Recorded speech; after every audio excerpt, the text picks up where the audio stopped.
Crowd. So here's what we're going to do. Ganesh and I are going to talk for a little bit, for about 15 or 20 minutes or so.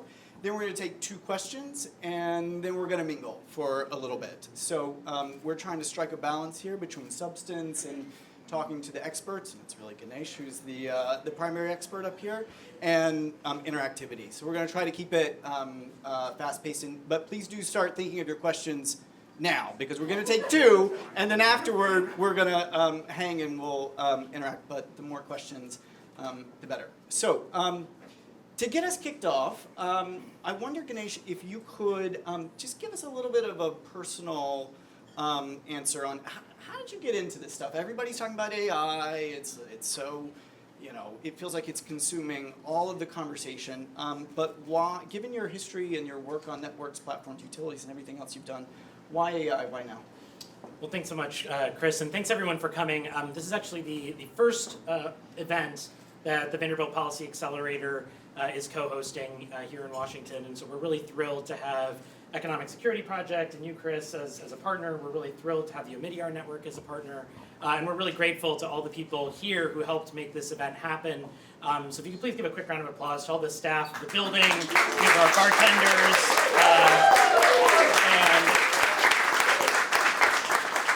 and everyone else. So thank you all for everything and making this event possible.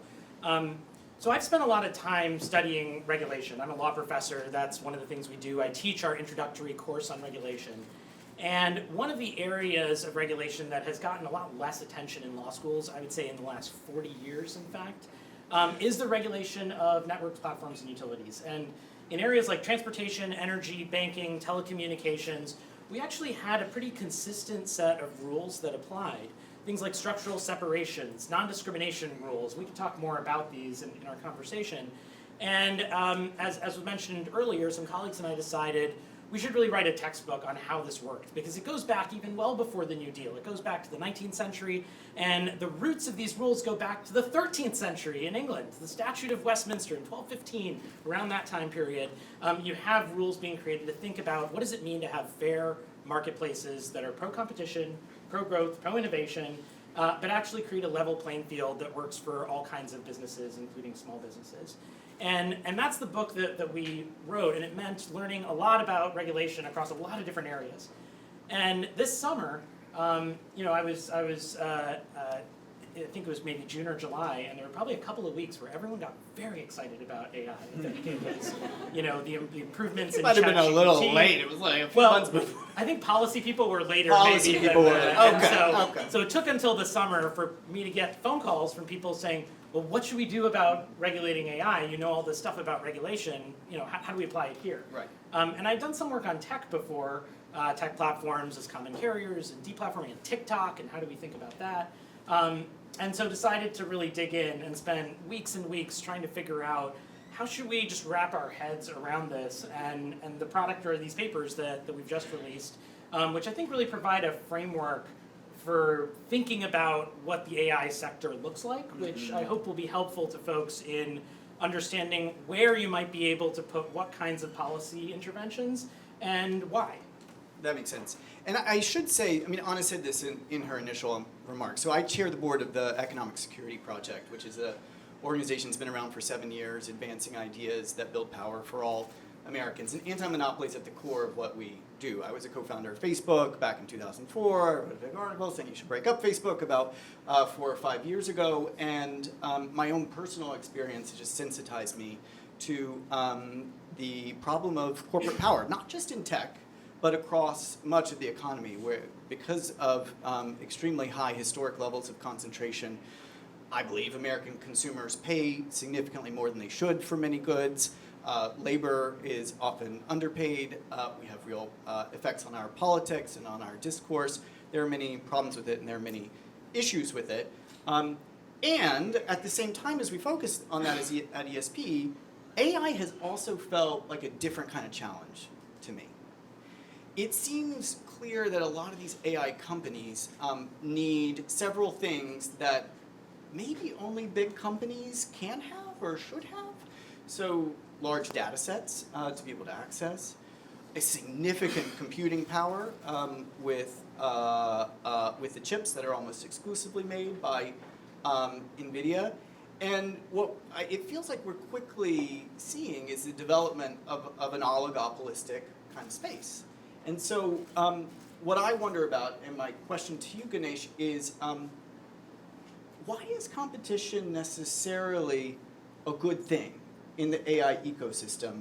In other words, could something like a managed oligopoly, where we say we're going to have just a few large companies, but the state is going to carefully manage them and direct them, be a potential solution? It's a great question, and I'm going to come at it a little bit backwards, but I'll come back to it in a second, because I think one way to engage this question is just let me first ask folks around here, how many people have used ChatGPT in some form, tried it out, tested it? Almost everybody. Yeah, okay, whose hands are not up? So for the people whose hands are not up, I hope you've heard of AI, maybe? Okay. Okay. So if you've used it, you're engaging with an application, right? So something that's consumer-facing you can use. So ChatGPT is your application, but how does it work? It's actually running on a model, which OpenAI runs. There's a big foundation model underneath that was trained on all this data, and that data had to come from somewhere and had to be collected, and it had to be worked through by the model. And to do all that training, to create the model that could actually work, that takes a lot of computer processing power. And all that processing power happens from cloud computing, which is another set of businesses that run all these kind of big server farms. It says cloud, but these are places on land. I mean, they're not up in the sky, right? And the cloud computing, the processing power there, all comes from chips, semiconductors. And as you move down that funnel from application to models, down to cloud, down to chips, it turns out there's fewer and fewer players in those levels, right? You could imagine having a lot of application developers, but it's much harder to be a foundation model developer because you have to get all this data, and you also have to have the money to be able to train the model on the cloud. And to produce the cloud, you have to buy these chips, and the chips are only made by one company at the most high-end technical chips that are the fastest, and they're extremely expensive, and so most companies can't afford that. And so we have this shrinking level of competition. And so to get to your question, I think the way I think about the question is, where should we have competition, and where should we not expect competition to be possible? And so if you think about the cloud sector, for example, there are very few companies that can provide the scale in that. And right now there's three big ones. It's Amazon, Google, and Microsoft. If you go even further down to chip manufacturing, Taiwan Semiconductor Manufacturing Corporation is the major player there, the dominant player. If you go to the machines that make the chips that they use, there's only one company in the whole world, a Dutch company called ASML, that makes that equipment. So at these levels, and there's so much expense, there's so much know-how needed, that I think it's unlikely we're going to see 200, efficient, very large cloud companies operating. And so the analogy I think of at these lower layers in what's called the AI tech stack, kind of infrastructure and cloud areas and models, is it may be more like an electric company. You don't want 20 electric wires coming to your house. It would be extremely messy and inconvenient in your front yard or backyard. You want one, but the problem is if you have one, you have a monopoly, and they'll probably give you higher prices and worse service. Right. And so I think the way I think about it is, we might want a kind of regulated system that recognizes we're probably going to have an oligopoly in some of these markets, but we need those regulations in place to ensure that at the higher levels of the stack, applications and so on, we actually can have developers come in, we can have startups, we can have a very robust competitive environment there. And that, I think, is how we do things in a lot of other places. And that's really the history of this utility stuff. We have the regulated electricity company, but anybody can start a company that uses electricity and relies on it. And I think that's a way to think about the problem. You have this really great diagram. For those of you who haven't seen Ganesh's reports, you really have to go look at them. There's like a summary that is digestible, 8 or 9 pages, and then there's the big 100-plus page thing for the experts. But there's this diagram that's really helped me, at least, where you see the foundation being the chip manufacturers. On top of that, you see the cloud and the already existing oligopolistic structure there. On top of that, you see the models themselves that OpenAI and other folks are building. And then on top of that, finally, you see the apps that are interacting with it. And so your analysis effectively, at least how I read it, suggests that we should think about each one of those levels separately. So when people ask, well, what are you going to do about AI? That's not really a sensible question, because we need to talk about, well, what are we going to do about the chip manufacturers? What are we going to do about the cloud? What are we going to do about the models? What are we going to do about the apps? And how do each one of those layers presents different kind of problems, at least as I was experiencing your the research. Yeah, I think that's exactly right. And that's a framework that I think for most people, I certainly found it was helpful for me, I think could be a way to understand where the conversation is and can be. So if we're thinking about anti-monopoly tools like breakups, I think one of the things, we've talked about before, I think you got this at some points on the Facebook questions, like, what does it even mean to break up Facebook? You want to have 20, is there going to be a New England Facebook and a Southern Facebook, right? I mean, there are questions like that people would come up with, but it actually means thinking separately, vertically about these different parts in the stack, as opposed to, thinking we're going to have, break up each one of these. Yeah, well, I want to spend 1 minute on this because, you're a lawyer. I'm sure there are many lawyers in the room, but we're not here for a legal seminar this evening. So, but just at a high level, if people say, well, what does anti-monopoly and AI even mean? We're not going to break up OpenAI. In your report, you talk about structural separations, non-discrimination, licensing. Just give us a flavor of the menu.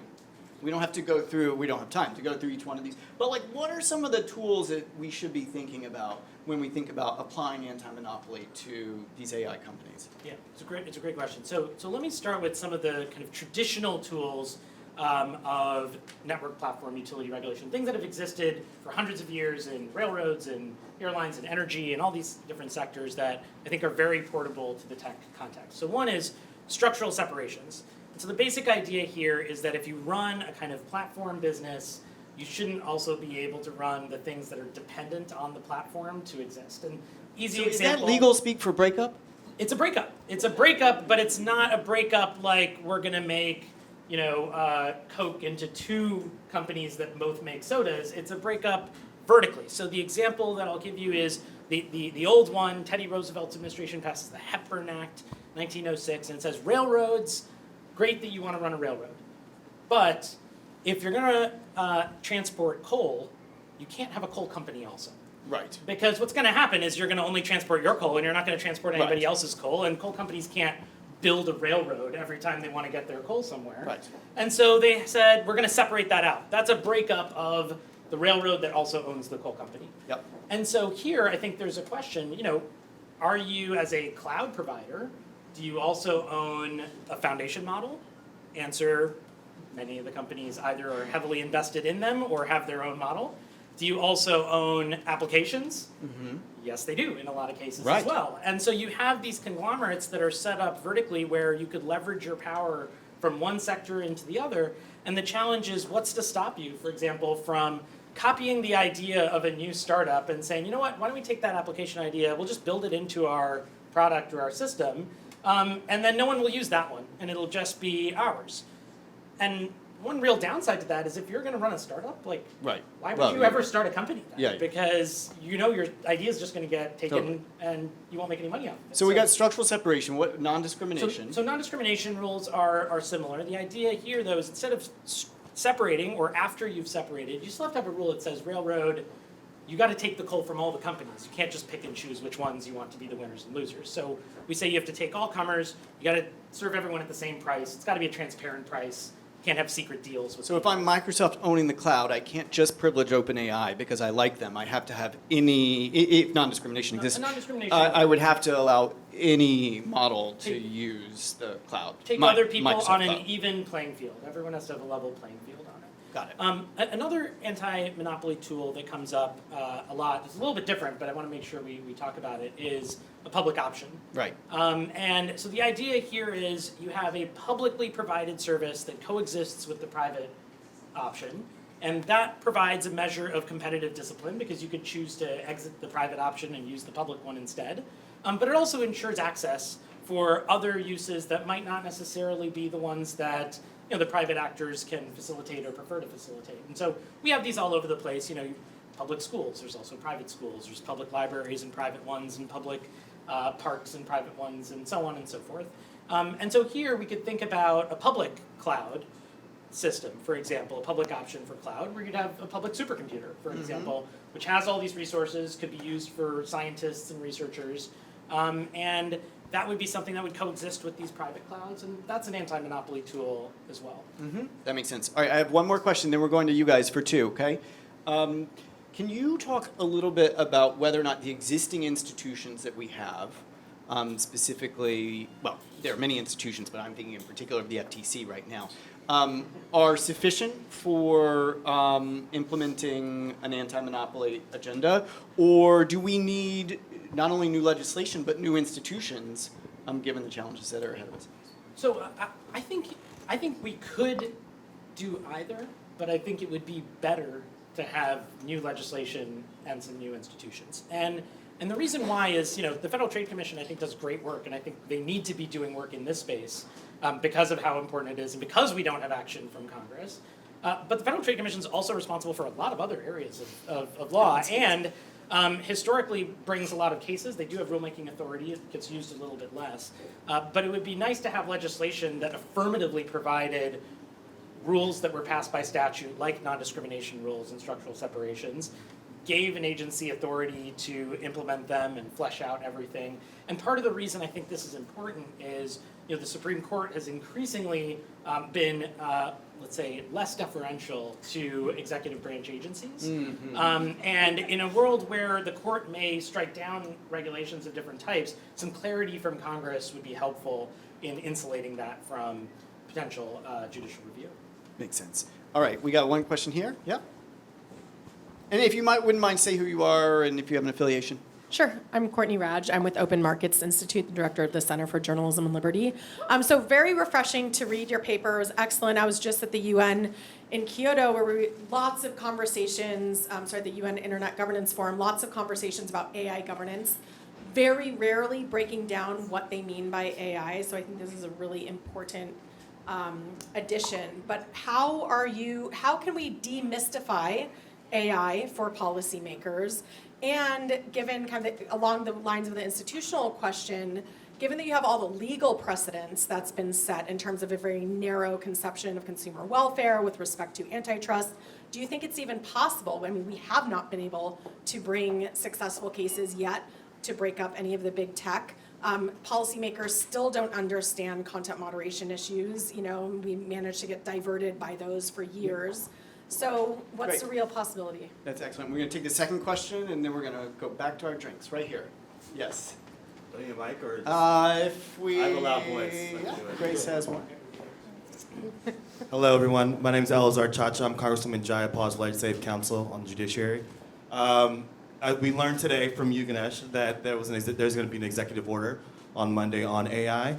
And I'm wondering if you could talk more about that and how, right now, how lawmakers are thinking more about the consumer issues with AI, but not, and how we can move to talk about the oligopoly that you discussed. Thank you so much. Do you want to start? Yeah, well, I'll weigh in just on this this first question at least. I think, I think this reputation that, or this narrative that exists that people in Congress just can't understand technology. Of course, it can be true sometimes. It's hard to deny that, but it's also quite corrosive. And in my experience, a lot of the members themselves and almost all of the staff are quite at least curious and, if not increasingly more informed. However, what I worry about is that it's largely the voices from the corporations themselves doing the teaching. I mean, I respect the initiative and the push that particularly has happened in the Senate under Majority Leader Schumer's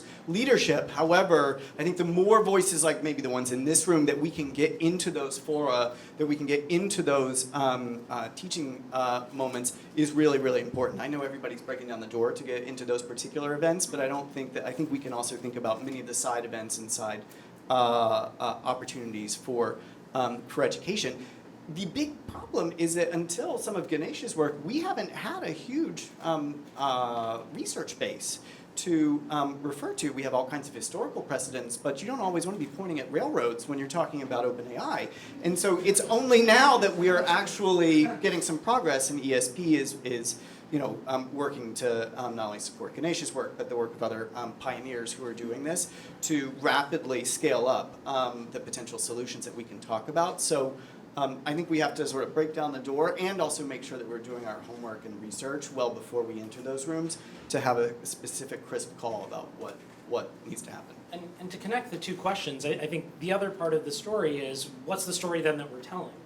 And I think we need to bring in some of the other kinds of harms and dangers that we have here. And so that's partly why we framed the papers that we have as an anti-monopoly approach, or building public capacity on AI, because we think those are areas that have really not gotten as much attention in the public conversation as some of the other issues. And once we start talking about those things, we now have, due in part to a lot of the work that Chris and ESP have been doing over a number of years, and do the work that so many of you in the room have been doing over the last handful of years, we actually have a lot of people who understand anti-monopoly as a set of tools, as a set of ideas, who are committed to seeing how that can be used in a pro-competition, pro-innovation kind of way. And talking about this and recognizing the AI conversation is something that people who have that expertise really have a stake in. And making our voices heard on that set of topics, I think, is really important for, in part, bringing the conversation into place where these issues are part of it.